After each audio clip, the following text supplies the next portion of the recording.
ಯಾರೆಲ್ಲ ನನ್ನ ಪ್ರವೇಶಕ್ಕೆ ಚಪ್ಪಾಳೆ ಹಾಕಿದ್ದಾರೋ ಅವರೆಲ್ಲರಿಗೂ ಶ್ರೀ ಜಟಗೇಶ್ವರ ಸ್ವಾಮಿಯು ಸದಾ ಆಯುರಾರೋಗ್ಯ ಭಾಗ್ಯವನ್ನು ಕೊಟ್ಟು ಕರುಣಿಸಿ ಕಾಪಾಡು. ಮತ್ತೆ ಯಾರು ಚಪ್ಪಾಳೆ ಹಾಕಿದ್ರೆ ಮೊದಲು ಕೊಟ್ಟ ವರವನ್ನು ಅರ್ಧ ಪಾಲು ಮಾಡ್ತಾರೆ.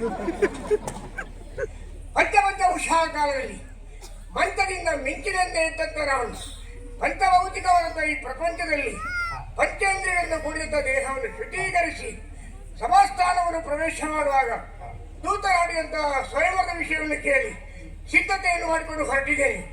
ಇಂದ್ರನ ಪ್ರಭುತ್ವವನ್ನು, ಅಗ್ನಿಯ ತೇಜಸ್ಸನ್ನು, ವಾಯುವಿನ ವೇಗವನ್ನು, ಅಂತಕನ ಹದಟನ್ನು ಹಾಗೂ ಹಿನ್ನೆಲೆಯಲ್ಲಿರುವಂತಹ ಶ್ರೀಧರ ಚಿನ್ಮಯ ಚೈತನ್ಯರ ಅರ್ಧ ಶಕ್ತಿಯನ್ನು ಎಳ್ಕೊಂಡು ಅವರನ್ನು ಈ ಸ್ಥಿತಿಯಲ್ಲಿ ಅರ್ಧ ನಿಷ್ಕ್ರಿಯಗೊಳಿಸಿ ಶರವೇಗದಿಂದ ಸಭಾಮಂಟಪವನ್ನು ಬಂದು ಸೇರಿದ್ದೇನೆ. ವಿಶಿಷ್ಟವು ವಿಶೇಷವಾದಂತಹ ಸಭಾಮಂಟಪವನ್ನು ಕಂಡು ಆನಂದ ತುಂದಿರನಾಗಿ ಈ ಸಭೆಯಲ್ಲಿ ಮಹಾನ್ ವ್ಯಕ್ತಿಗಳೆಲ್ಲ ಬಂದು ಸೇರಿದ್ದಾರೆ.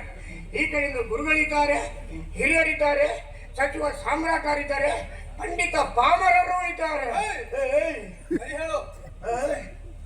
ಸುಮ್ಮನೆ ಚೌಡ್ಕಲ್ಲಿ ನನ್ನ ಹತ್ರ ಮಾತಾಡ್ತಾನೆ. ಇಷ್ಟು ದೊಡ್ಡ ಸಭೆಯಲ್ಲಿ ನನ್ನಂತ ಧೀರೋದಾತ, ನನ್ನಂತ ದೃಢಕಾಯ ವ್ಯಕ್ತಿ, ನನ್ನಂತ ಒಬ್ಬ ವಾಗ್ಮಿ ಬರುವಾಗ ಈ ಸಭೆಯಲ್ಲಿ ನನ್ನನ್ನು ಉಪಚರಿಸುವವರು ಯಾರು ಇಲ್ವೇ? ಈ ಪ್ರಸಂಗದಲ್ಲಿ ದೂತ ಇಲ್ವಾ? ದೂತ ಇಲ್ಲದ ಪ್ರಸಂಗ ಎಂತದಯ್ಯ? ದೂತ ಮಾಡುವವರೆಲ್ಲ ನಾತನಾದರೆ ಮತ್ತೆ ದೂತ ಎಲ್ಲಿಂದ ಬರುವುದು? ಅದೂ ಹೌದು. ನಾತನಾಗುವುದಕ್ಕೆ ತಯಾರಾಗುವ ಮಕ್ಕಳೆಲ್ಲ ನರ ದೌರ್ಬಲ್ಯದಿಂದ ಇರುವಾಗ ಮತ್ತೆ ದೂತನಾದ ಅದನ್ನೇ ಮಾಡಬೇಕಿರ್ಬೇಕು. ಮಕ್ಕಳೇ ನನ್ನ ಹತ್ರ ದೌರ್ಬಲ್ಯ ಅಲ್ಲ, ಸಮಯ ಸಂದರ್ಭಕ್ಕೆ ಕಾದು ಕುಳಿತವರಿದ್ದೇವೆ. ರಾಗಿ ಮುದ್ದೆಯನ್ನು ಬಾಯಿಗೆ ಹಾಕಿದ್ಯೋ? ಬೇಕಾ ನಿನಗೆ? ಮೈಂಡ್ ಬೈಟ್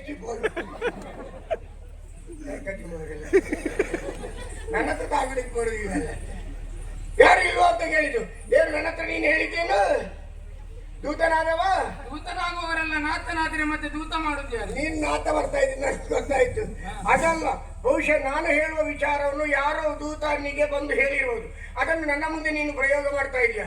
ಒಂದು ಗಾದೆಯ ಮಾತುಂಟು, ಅಪ್ನ ಗರ್ಕ ಬಿಲ್ಲಿ ಅಪ್ನ ಸಾಮ್ನೆ ಮಿಯಾವ್ ಅಂತ ಹೇಳಿ. ನಮ್ಮನೆ ಬೆಕ್ಕು ನಮ್ಮ ಮುಂದೆ ಮಿಯಾವ್ ಹೇಳುದ? ಇಂದ 100 ಶಬ್ದಗಳನ್ನು ಜೋಡಣೆ ಮಾಡಿ ಪ್ರಯೋಗ ಮಾಡಿದಂತ ನನ್ನ ಮುಂದೆ ನೀನು ಶಬ್ದ ಪ್ರಯೋಗ. ಅದಿರ್ಲಿ, ಸ್ವಯಂವರಕ್ಕೆ ಬಂದಂತಹ ಸಕಲರಿಗೂ ತಿನ್ನುವುದಕ್ಕೂ ಕುಡಿಯುವುದಕ್ಕೂ ಎಲ್ಲ ವ್ಯವಸ್ಥೆಯನ್ನು ಮಾಡಿದ್ದೇವೆ. ಸ್ವೀಕರಿಸಿದ್ದೀರಿ ತಾನೆ? ತಿನ್ನುವುದಕ್ಕೆ ಪೋಡಿ ಅಲ್ವಾ ಮಾರ, ಅಂಬಡೆ ಇದ್ದಾಗ ಉಂಟು. ಹಿಂಗಿಂದ್ರೆ ಎಣ್ಣೆ ರಾಶಿ ಬೀಳ್ತದೆ, ಅದು ಹ್ಯಾಂಗ್ ಕಾಯಿಸಿದ್ರೆ ದೇವರಿಗೆ ಒಂದು. ಅದು ಬೇಡ, ಎಲ್ಲ ಹಾಗೆ ಉಂಟು. ಅಲ್ಲಿ ಸಂಗ್ರಹ ಮಾಡಿದ್ದೇವೆ, ಯಾರು ತಿನ್ಲಿಲ್ಲ. ಮತ್ತೆ ನಿಮಗೆ ಯಾವ್ದು ಬೇಕು? ನನಗೆ ಕುಡಿಯುದು ಉಂಟಾ? ಯಾವುದು? ನಾನು ಯಾವಾಗಲೂ ಕುಡಿದು ಕಪ್ಪು ಮತ್ತು ಬಿಳಿಯ ನಾಯಿ ಚಿತ್ರ ಇರುದು. ಅಂದ್ರೆ ಯಾರಾದ್ರೂ ಇದ್ರೆ ಕೇಳ್ಬೋದು. ಯಾವ್ದು ಯಾವ್ದು? ನಾವು ಮೊನ್ನೆ ಒಟ್ಟಿಗೆ ಆಗಿದ್ದು ಇದು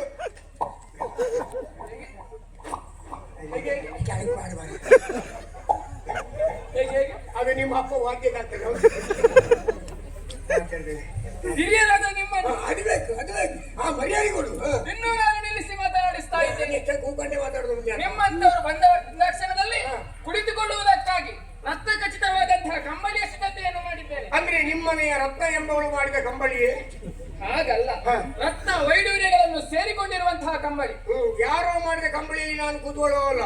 ನನ್ನ ಆಳಂಗಕ್ಕೆ ಬೇಕಾದ ಆಸನ ಎಲ್ಲಿಯೂ ಸಿಗುದಿಲ್ಲ, ಕಾಲಿ ಅಟ್ಟುವುದಿಲ್ಲ. ಪುಣ್ಯ ಗಾತ್ರ ಚಿಕ್ಕದಲ್ಲ, ಯಾವುದು ಆಳಂಗ ಸಣ್ಣದು, ಗಾತ್ರ ಅಲ್ಲ. ಹಾಗಾಗಿ ನನಗೆ ಬೇಕಾದಂತ ಆಸನವನ್ನು ನಾನೇ ಬರೆದು ಕೂತ್ಕೊಳ್ತೇನೆ.